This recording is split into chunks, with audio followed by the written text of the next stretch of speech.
Today lesson 10th class economics third lesson money and credit ద్రవ్యం మరియు పరపతి.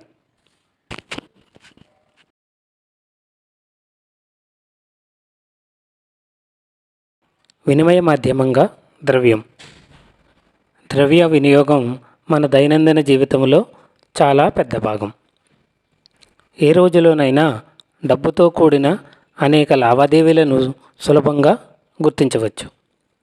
ఇలాంటి చాలా లావాదేవీల్లో డబ్బును వినియోగించి సరుకులు కొనడం, అమ్మడం జరుగుతోంది. ఈ లావాదేవీల్లో కొన్నిటిలో సేవలను ద్రవ్యంతో వినిమయం చేస్తున్నారు. కొన్నింటికి ఇప్పుడు ద్రవ్యం వాస్తవంగా బదిలీ జరగకపోవచ్చు, కానీ తర్వాత ద్రవ్యం చెల్లిస్తామని హామీ ఇవ్వబడుతుంది.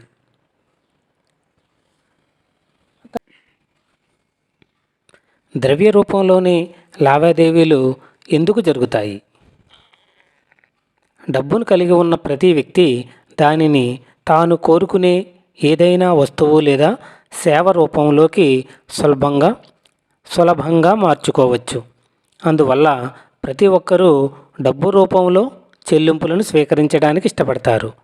ఆ తరువాత వారికి కావలసిన వస్తువుల కోసం డబ్బును వినిమయం చేస్తారు. బూట్లు తయారు చేసే ఒక వ్యక్తి గురించి ఇప్పుడు చర్చిద్దాం. మార్కెట్లో బూట్లు అమ్మి గోధుమలు కొనుక్కోవాలనుకుంటున్నాడు ఒక వ్యక్తి. బూట్లు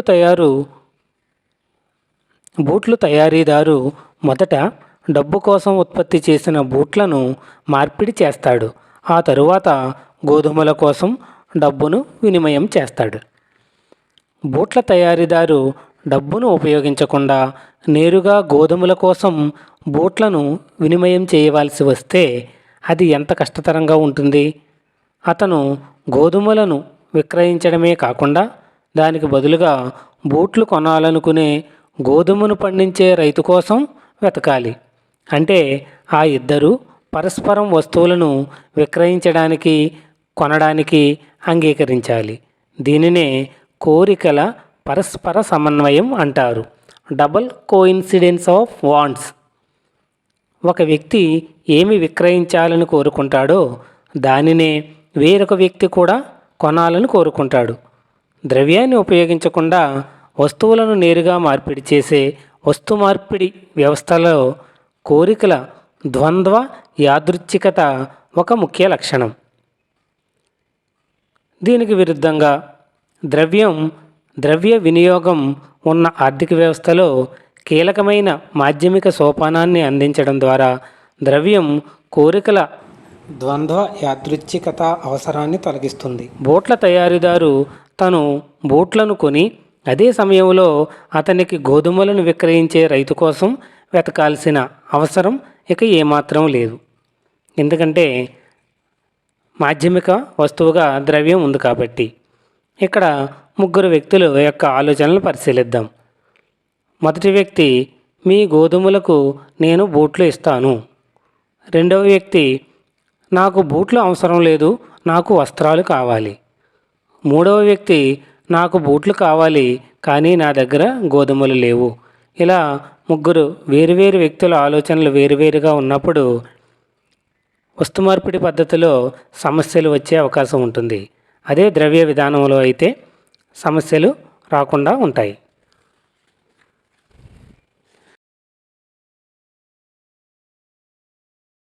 ద్రవ్యం యొక్క పూర్వరూపం, ఆధునిక రూపం.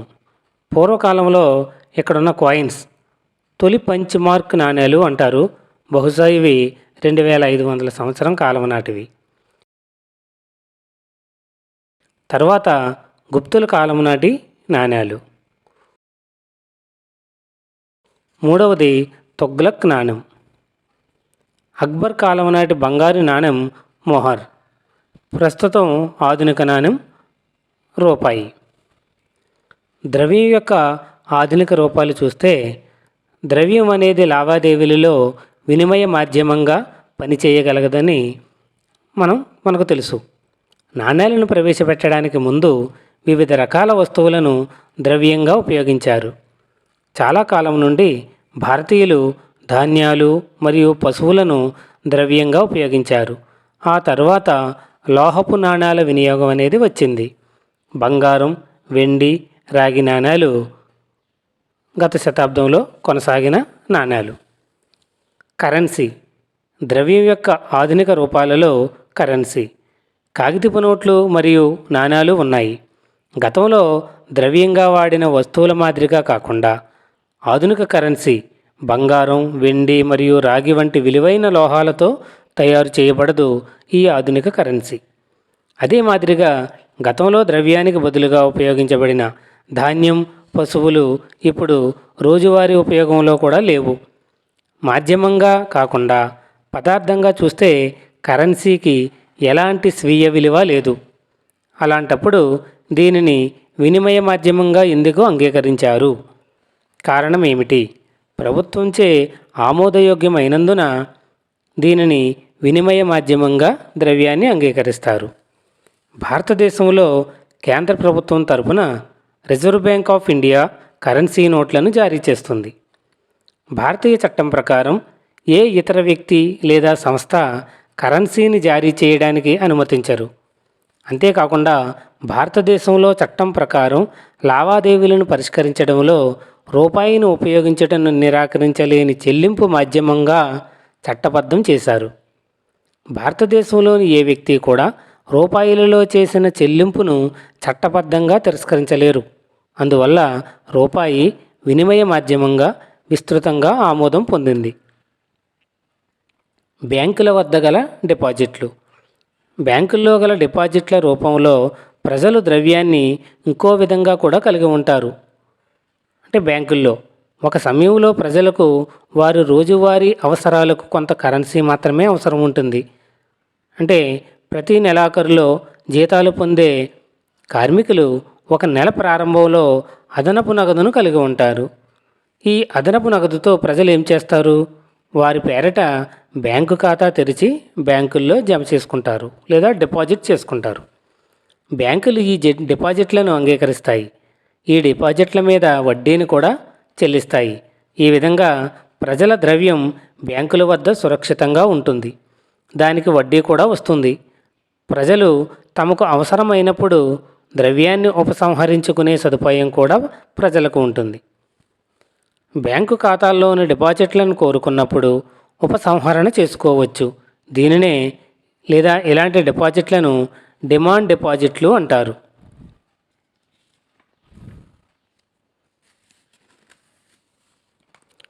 డిమాండ్ డిపాజిట్లు మరొక ఆసక్తికరమైన సౌకర్యాన్ని అందిస్తాయి. ఈ సదుపాయం వీటికి ద్రవ్యానికి ఉండవలసిన ముఖ్య లక్షణాన్ని అంటే వినిమయ మాధ్యమంలాగా కల్పిస్తుంది. నగదుకు బదులుగా చెక్కుల ద్వారా చెల్లింపులు చేయడం కూడా మీరు వినే ఉంటారు.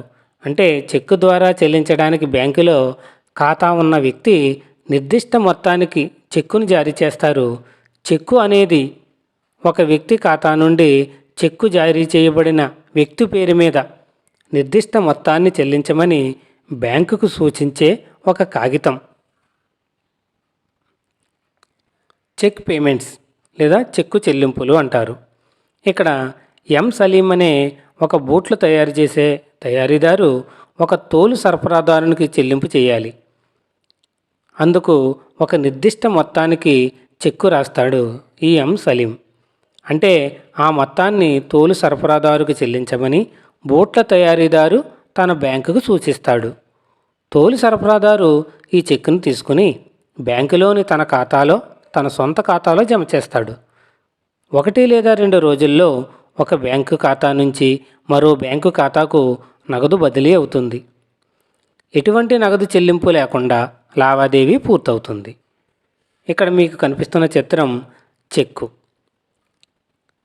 అక్కడ అకౌంటు పేయీ అని ఉంది. ఈ చెక్కు రాసే విధానం చూస్తాం. ముందుగా చెక్కు పైన డేట్ వేయాలి. దాని కింద పేయీ అంటే మనం ఎవరికి చెల్లించాలో ఆ వ్యక్తి పేరు ప్రేమ్ కుమార్. దాని కింద అమౌంట్ రాయాలి. ఇక్కడ బాక్సులో 57,000. దానికి ఎడమవైపున 57,000 ఓన్లీ అని చెప్పేసి దాని ఇన్వర్డ్స్లో రాయాలి. దాని కింద బాక్సులో అకౌంట్ నెంబరు ఆల్రెడీ ప్రింట్గా ఉంటుంది చెక్ మీద. దాని కింద ఆ బ్యాంక్ యొక్క అడ్రస్సు, కుడివైపున అతని యొక్క సంతకం, ఎం సలీం ఇస్తున్నాడు కాబట్టి ఎం సలీం యొక్క సంతకం. దాని కింద భాగంలో చెక్ నెంబరు, ఎడమవైపున కుడివైపున కోడింగ్ అంటారు, బ్యాంకులో ఉపయోగించే కోడింగ్ నెంబరు ఉంటుంది.